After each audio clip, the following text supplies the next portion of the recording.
Hannes. Hannes Buda of Schulbus, welcome, hi. Obviously last night we played at Jazz Keller 69 in Berlin, which was a lovely gig, and it was great to hear Schulbus play again. And one question I had, what do you feel are your primary kind of influences as a composer? What have you listened to, and what do you think you bring into the sound of Schulbus? Yeah. I think it's many different things. The way I worked with at the beginning, when we played together, was that we just met a couple of times to improvise, and then there was this point where we needed some material to work with.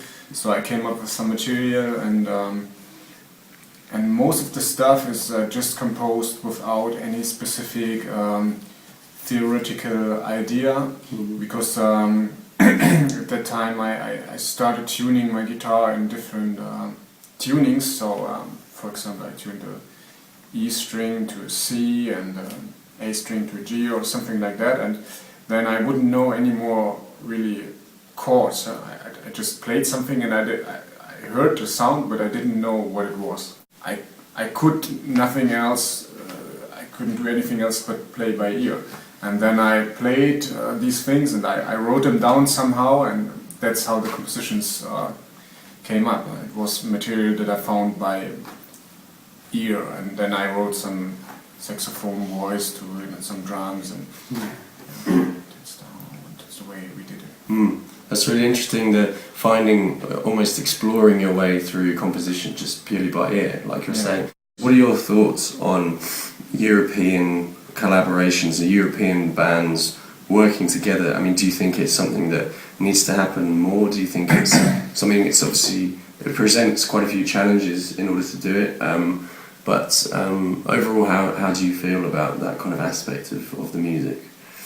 I think that we are somehow now at a point in the music business where things don't happen that naturally anymore, because well, we have all these, well, that's my point of view. I'm not, I wouldn't say that anybody has to believe it, but I believe that by the development of electronic media, we have somehow pushed the real music a little bit to the side.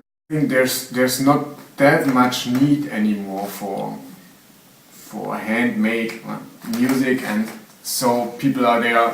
They are not so eager to pay for it anymore. So, and that's why I think there's really a need to organize a new kind of scene for those who wanna hear music that is made in the moment, and there's not really like an industry or an organization for it right now. So the bands probably have to do it themselves.